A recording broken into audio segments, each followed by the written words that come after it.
नमस्कार विद्यार्थियों आज मैं लेकर आई हूँ कक्षा 12वीं की हिंदी पाठ्य पुस्तक युवक भारती से पाठ 11। बच्चों, इस पाठ का नाम है कोक जाया। बच्चों, इस पाठ के मूल लेखक हैं श्याम दरिहरे और इनके इस पाठ के अनुवादक हैं बैद्यनाथ झा जी। तो सबसे पहले हम लेखक परिचय देख लेते हैं श्याम दरिहरे जी का। तो श्याम दरिहरे जी का जन्म बच्चों 19 फरवरी 1954 को बिहार के मधुबनी जिले में हुआ और मैथिली भाषा के चर्चित रचनाकार माने जाते हैं। और मैथिली भाषा में कहानी, उपन्यास तथा कविता में इन्होंने अपनी लेखनी का श्रेष्ठत्व सिद्ध किया है। बच्चों, इन्होंने कनुप्रिया काव्य का मैथिली भाषा में अनुवाद भी किया है। इनकी समग्र रचनाएं जितनी हैं भारतीय संस्कृति में आधुनिक भावबोध को परिभाषित करती रहती हैं। परिणामतः ये हुआ कि इनकी रचनाएं पुरानी और नई पीढ़ी के बीच एक सेतु का कार्य करती हैं। समस्त साहित्य मैथिली भाषा में रचित है तथा संप्रेषणीयता की दृष्टि से भाव एवं बोधगम्य है। इनकी सहज और सरल मैथिली भाषा पाठकों के मन पर दूर तक प्रभाव छोड़ जाती है। बच्चों, प्रस्तुत कहानी का हिंदी में अनुवाद बैद्यनाथ जी झा ने किया है। तो चलिए इनकी प्रमुख कृतियां भी देख लेते हैं लेखक की। वो इस तरह से है। घुरी आव मान्या, जगत सब सपना, न जायते मित्रयते वा, ये उपन्यास है। सरिसों में भूत रक्त संबंध, ये कथा संग्रह है। और गंगा नहाना बाकी है, मन का तोरण द्वार सजा है, ये कविता संग्रह आदि है। बच्चों, मैं आप लोगों को ये कहानी की विधा परिचय बता दूं कि यह अनुदित साहित्य का हिंदी साहित्य में महत्वपूर्ण स्थान है। ये एक अनुदित साहित्य है। और अनुदित साहित्य किसे कहते हैं कि अनुदित कहानी जो होती है विधा में जीवन के किसी एक अंश अथवा किसी प्रसंग का चित्रण मिलता है। इसमें ये कहानियां प्रारंभ से ही सामाजिक बोध को व्यक्त करती रहती हैं। समाज के बदलते मूल्यों एवं विचार तथा दर्शन ने सामाजिक कहानियों को प्रभावित भी किया है। बच्चों, चलिए देखते हैं इस पाठ की प्रस्तावना इस तरह से है कि वर्तमान समय में हमारे भारतीय समाज में पारिवारिक व्यवस्था में बहुत बड़ा बदलाव आ गया है। ये आप सभी जानते ही होंगे कि जैसे निकटस्थ रिश्ते भी, नज़दीक के जो रिश्ते हैं उन भावनाओं से जैसे दूर दूर निरर्थक होते जा रहे हैं। सभी रिश्ते जैसे दूर होते जा रहे हैं। इस पाठ में वही दिखलाया गया है। आज के समाज के केंद्र में जैसे धन, विलासिता, सुख सुविधाओं का स्थान सर्वोपरि हो गया है, यानी नंबर 1 पे हो गया है। लेखक का मानना है कि मनुष्य को इस प्रवृत्ति को बदलना होगा और रिश्तों को सार्थकता प्रदान करनी होगी, वरना हमारी महान भारतीय संस्कृति रसातल में चली जाएगी, यानी अलग हो जाएगी। इस तरह से इस पाठ की प्रस्तावना है। चलिए बच्चों, मैं आप लोगों को आज इस पाठ का सारांश बता देती हूँ। मैं पूर्ण रूप से इस पाठ को नहीं पढ़ रही हूँ। मैं जो मेन मुद्दे हैं उसी पे आपको इस पाठ का पूरी कहानी को बताना चाहती हूँ। बच्चों, इस कहानी के प्रमुख पात्र हैं रघुनाथ चौधरी जी। रघुनाथ चौधरी की मौसी से संबंधित ये कहानी है। रघुनाथ चौधरी की मौसी, जिन्हें मिसेज गंगा मिश्र इस तरह से कहा जाता है, रघुनाथ चौधरी जी कहते हैं कि मौसी बड़ी स्नेही और सरल हृदया थी। और वे कहते हैं कि मौसी प्रतिभावान और प्रसिद्ध आईएएस अधिकारी की पत्नी थी। कहते हैं कि मौसा जी एक से एक बड़े पद पर रहकर भारत सरकार के लिए वित्त सचिव के पद से रिटायर हुए थे। फिर भी मौसी को कभी अपने पति के पद और पावर का घमंड नहीं हुआ था। इस तरह से रघुनाथ चौधरी अपनी मौसी के बारे में बता रहे हैं। रघुनाथ चौधरी अपनी मौसी से संबंधित और जानकारी देते हुए कहते हैं कि रघुनाथ चौधरी की माँ मिलकर और मौसी 2 बहनें थीं। मेरा कोई मामा नहीं था। वो उस तरह से कहते हैं कि मेरी माँ बड़ी थी, रघुनाथ चौधरी की माँ बड़ी थी और मेरे नाना एक खाते पीते किसान थे। उन्होंने अपनी दोनों बेटियों का विवाह कॉलेज में पढ़ते दो विद्यार्थियों से ही कुछ साल के अंतराल पर किया था। और मेरे पिताजी, रघुनाथ चौधरी जी के पिताजी, बीए करने के बाद अपने गांव में खेती बाड़ी संभालने लगे थे। और मौसा जी पढ़ने में प्रतिभाशाली थे। वे अंततः आईएएस की प्रतियोगिता परीक्षा में सफल हो गए। और मौसा जी जब गुजरात में जिलाधिकारी थे तो नाना का देहांत हुआ था। तो नानी पहले ही जा चुकी थी। नाना का श्राद्ध बहुत बड़ा हुआ था। श्राद्ध का पूरा खर्चा मौसी ने ही किया था। मेरी माँ की उसने एक नहीं सुनी। नाना की संपत्ति का अपना हिस्सा भी मौसी ने मेरी माँ को लिखकर सौंप दिया था। रघुनाथ जी बताते हैं कि कुछ दिनों के बाद मेरे पिताजी नाना के ही गांव में आकर बस गए। अब हम लोगों का गांव नाना का गांव ही है, इसलिए मौसी के संबंध कुछ अधिक ही गाढ़ा है। मेरी पढ़ाई लिखाई भी मौसी का ही योगदान है। मौसी का बेटा दिलीप, जिसका नाम था दिलीप, हमसे 8 बरस छोटा था। वह अपने माँ बाप की इकलौती संतान था। वो पढ़ने में मौसा की तरह ही काफ़ी प्रतिभावान था। मैं पढ़ लिख कर, यानी रघुनाथ चौधरी कहते हैं कि मैं पढ़ लिख कर नौकरी करने लगा और मौसी से भेंट मुलाकात कम हो गई। और दिलीप का एडमिशन जब एप्स में हुआ तो मौसा की पोस्टिंग दिल्ली में ही थी। उसने मेडिकल की पढ़ाई भी पूरे ऐशो आराम के साथ की थी। आगे की पढ़ाई के लिए वह लंदन चला गया। एक बार जो वो लंदन गया तो वहीं का होकर रह गया। जब तक विवाह नहीं हुआ था तब तक तो आना जाना प्राय लगा रहता। विवाह के बाद उसकी व्यस्तता बढ़ती चली गई और आना जाना भी कम हो गया। मौसी भी कभी कभी लंदन आती जाती रहती थी। रघुनाथ जी बताते हैं कि मौसी जब कभी अपने ससुराल आती तो नैहर यानी मायके भी अवश्य आती थी। एक बार गांव में अकाल पड़ गया था। वह अकाल दूसरे वर्ष भी दोहरा गया। फिर दूसरे साल भी अकाल आया। पूरे इलाके में हाहाकार मच गया था। मौसी ने उन लोगों की हालात देखकर द्रवित हो गई। उसने अपनी ससुराल से सारा जमा अन्न मंगवाया और बाजार से भी आवश्यकता अनुसार क्रय करवाया। तीसरे ही दिन से भंडारा खुल गया।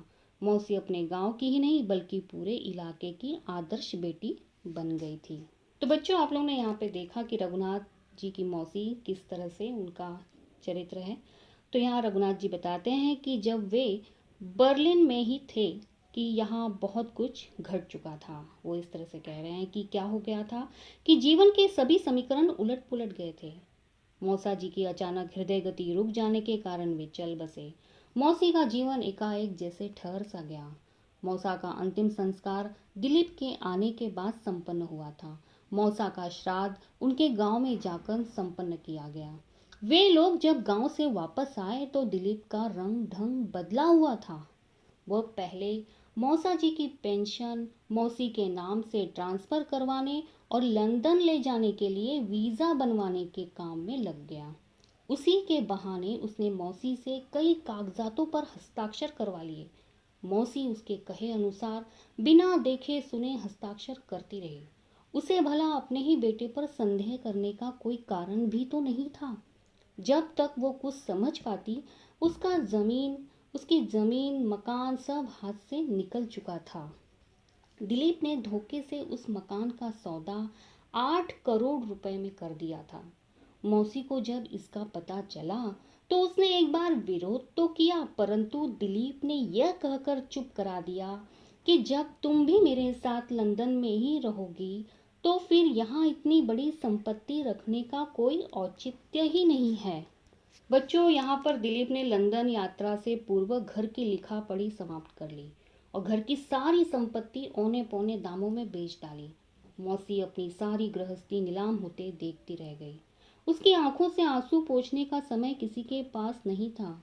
वे तो रुपये सहेजने में व्यस्त थे। बाप का मरना दिलीप के लिए जिस तरह लॉटरी लगने जैसा था, उसे लंदन में अपना घर खरीदने में आसानी हो जाने की प्रसन्नता थी। वह अपने प्रोजेक्ट पर काम करता रहा और मौसी यहाँ पर पल पल उजड़ती रही। फिर बच्चों, लंदन यात्रा की तिथि भी आ गई। सभी लोग 2 टैक्सियों में एयरपोर्ट पहुंचे। अंदर जाने के बाद मौसी को एक कुर्सी पर बिठाते हुए दिलीप ने कहा कि तुम यहीं बैठो। दिलीप ने कहा कि हम लोग लगेज जांच और बोर्डिंग करा कर आते हैं, इमिग्रेशन के समय सब साथ हो जाएंगे। तो जब काफ़ी समय बीत गया तो मौसी को चिंता होने लगी कि बेटा बहू कहाँ चले गए, लगेज में कोई झंझट तो नहीं हो गया। वो उठकर अंदर के गेट पर तैनात सिक्योरिटी के पास जाकर बोली, मेरा बेटा दिलीप मिश्रा लंदन के फ्लाइट में बोर्डिंग कराने गया था। मुझे यहीं बैठने बोला था, परंतु उसे गए बहुत देर हो गई है। वह कहाँ है, इसका पता कैसे चलेगा। थोड़ी देर के बाद एक सिपाही आकर मौसी से बोला, मैडम, आपको हमारे सिक्योरिटी इंचार्ज अफसर ने ऑफिस में आकर बैठने को बुलाया है। तो मौसी ने कहा, ऐसा क्यों? मौसी ने आश्चर्य से उससे कहा। तो सिपाही ने कहा, मुझे पता नहीं। मौसी का मन किसी अनहोनी आशंका से अकला उठा। वह विदा होने लगी तो उस सिपाही ने पूछा, आपका लगेज कौन सा है? अब मौसी की नज़र पहली बार बगल में दूसरी ओर घुमाकर रखी एक ट्रॉली की ओर गई। उस पर मात्र उसका सामान इस प्रकार रखा था ताकि उसकी नज़र सहज रूप से उस पर नहीं पड़े। वो सिपाही ट्रॉली चलाते हुए मौसी के साथ चल पड़ा। सिक्योरिटी ऑफिस में 7-8 अफसर जमा थे। सभी चिंतित दिखलाई दे रहे थे। मौसी के प्रवेश करते ही वे सभी उठकर खड़े हो गए। मौसी को बहुत आश्चर्य हुआ कि उन लोगों को मेरा परिचय कैसे पता चल गया। मौसी के बैठने के बाद एक अफसर बोला, मैडम, मैं आपको एक दुख की बात बताने जा रहा हूँ। मौसी ने कहा चिंता से अकुलाते हुए कि क्या हुआ? आपका बेटा आपको यहीं छोड़कर लंदन चला गया है। उसने आपका टिकट सरेंडर कर दिया है, उस अफसर ने कहा। मौसी ने अविश्वास और आश्चर्य से पूछा, इसका क्या अर्थ हुआ? मैम, आपके बेटे ने आपके साथ धोखा किया है। वह आपको यहीं बैठा छोड़कर लंदन चला गया। लंदन के लिए ब्रिटिश एवरेज की फ़्लाइट को उड़े आधा घंटा हो चुका है। आज अब और कोई फ़्लाइट नहीं है। आपका टिकट भी सरेंडर हो चुका है, उस अफसर ने स्पष्ट करते हुए कहा। मौसी ने कहा, ऐसा कैसे होगा? ऐसा करने की उसे क्या ज़रूरत है? नहीं नहीं, आप लोगों को अवश्य कोई धोखा हुआ है। आप लोग एक बार फिर अच्छी तरह पता लगाइए। मैं भारत सरकार के पूर्व वित्त सचिव की पत्नी हूँ। आप लोग इस तरह मुझे गलत सूचना नहीं दे सकते। आप लोग फिर पता लगाइए। मेरा तो घर भी बेच दिया है मेरे बेटे ने, फिर मुझे यहाँ कैसे छोड़ सकता है? मौसी बहुत अप्रत्याशित व्यवहार करने लगी थी और हाँफने लगी थी। मौसी कुछ नहीं बोल रही थी बच्चों। मौसी को चुप देख वे लोग भी फिर चुप हो गए। थोड़ी देर बाद सभी अफसरों को सतर्क होते देख मौसी समझ गई कि आईजी साहब आ गए। आईजी साहब ने आते ही हाथ जोड़कर मौसी को प्रणाम किया और बोले, मैडम, मेरा नाम है अमित गर्ग मिश्रा। सर जब इंडस्ट्री विभाग में थे तो मैं उनके अधीन कार्य कर चुका हूँ। मिश्रा सर का बहुत उपकार है। इस विभाग पर मुझे सब कुछ पता चल चुका है। आपका आदेश हो तो दिलीप को हम लोग लंदन एयरपोर्ट पर ही रोक लेने का प्रबंध कर सकते हैं। गर्ग साहब को देखते ही मौसी उन्हें पहचान गई थी, परंतु चुप ही रही। बहुत आग्रह करने पर वो बोली, मैं किसी अच्छे वृद्धाश्रम में जाना चाहती हूँ। आप लोग यदि उसमें मेरी सहायता कर दें तो बड़ा उपकार होगा। गर्ग साहब ने अपने वचन का पालन किया। उन्होंने ही मौसी की इस मातेश्वरी वृद्धाश्रम में व्यवस्था करा दी।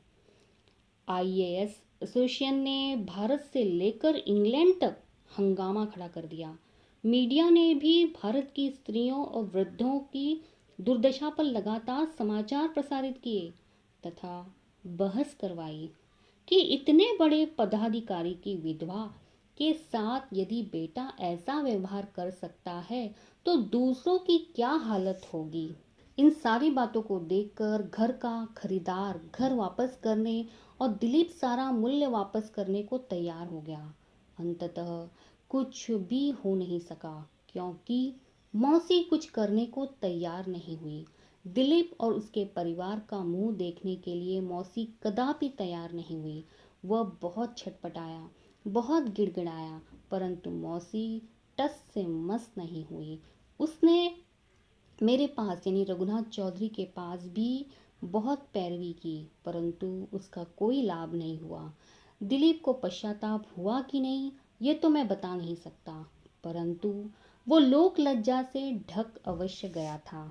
उसके बाद रघुनाथ चौधरी जी बताते हैं कि प्रयास करने लगा कि इतनी बड़ी घटना के बाद भी मौसी का विश्वास जीवन के प्रति बचा रहे। रघुनाथ चौधरी कहते हैं कि फिर प्रत्येक रविवार पत्नी के साथ वे मौसी से मिलने आने लगे थे। प्रत्येक भेंट में मौसी एक सोहर, एक गीत है जिसे सोहर कहा जाता है, अवश्य गाती थी और गाते गाते रोने लगती थी। सोहर बच्चों इस तरह से है। ललना रे एही लेल होरिला, जन्म लेल वंश के तारल रे। ललना रे नारी जन्म कृतार्थ, बांजी बद छूटल रे। ललना रे सासु मोरा उठल नचीते, ननदी गभई तेरे। ललना रे कौन महाव्रत ठानल, पुत्र हम पावल रे। बच्चों मौसी के साथ रघुनाथ चौधरी की पत्नी के संग, मौसी के साथ संग सोहर गाने और रोने में मौसी का साथ देती थी। बड़ी भावुक हो जाती और बगीचे की किस और निकल जाती थी। आज अब उस अध्याय का अवसान हो गया है। मुझे मौसी लगभग 7 वर्ष इस आश्रम में बिताकर रघुनाथ चौधरी बता रहे हैं कि वो आज संसार से चली गई हैं। इस अवधि में वह एक दिन भी चार दीवारी के बाहर नहीं गई। एक बार जो अंदर आई तो आज तक, अब तक। रघुनाथ जी बताते हैं कि ट्रस्ट के सचिव ने मुझे एक लिफाफा देते हुए कहा कि गंगा मैडम ने दाह संस्कार करने का अधिकार आपको देकर गई हैं। शेष आप इस लिफाफे को खोलकर पढ़ लीजिए। जब मैंने लिफाफे में 2 पन्ने का पत्र और एक बिना तिथि का चेक देखा, वह चेक मेरे नाम से था और अपने श्राद्ध का खर्च के लिए उसने दिया था। पत्र के अंत में मौसी ने लिखा था कि अपनी कोख का जाया बेटा मुझे जिंदा ही मार कर विदेश भाग गया और तुमने अंत तक मेरा साथ दिया। तुम्हें देखकर सदा मेरा विश्वास जीवित रहा कि सभी संतानें एक जैसी नहीं होती है। इसी विश्वास के सहारे इस संसार से जा रही हूँ कि जब तक एक भी सपूत संसार में रहेगा तब तक माएँ 1000 कष्ट सहकर भी संतान को जन्म देती रहेंगी और संसार चलता रहेगा। इसका श्रेय माँ और सपूत दोनों को है। तुम्हारे जैसा पुत्र भगवान सबको दे। रघुनाथ चौधरी कहते हैं कि इन पंक्तियों को पढ़कर मैं अपने को और अधिक नहीं रोक पाया। मैं जोर जोर से रोने लगा। मेरी पत्नी भी फूट फूट कर रो पड़ी। वो रोते रोते गाने भी लगी कि ललना रे यही लेल होरिला, जन्म लेल वंश के तारल रे। तो बच्चों उम्मीद करती हूँ कि आप लोगों को ये कहानी अच्छी तरह से समझ में आ ही गई होगी कि किस तरह से आज हमारे समाज में माँ को बेटे छोड़ जाते हैं कई कठिनाई परिस्थितियों में और सहारा नहीं देते हैं। इस तरह की बात इस कहानी में बताई गई है। तो आप इससे, इस पाठ से का आशय आप समझ ही गए होंगे क्या है। तो चलिए फिर मिलते हैं अपनी अगली वीडियो में। तब तक के लिए धन्यवाद। Go and subscribe to my channel. Also press the bell icon.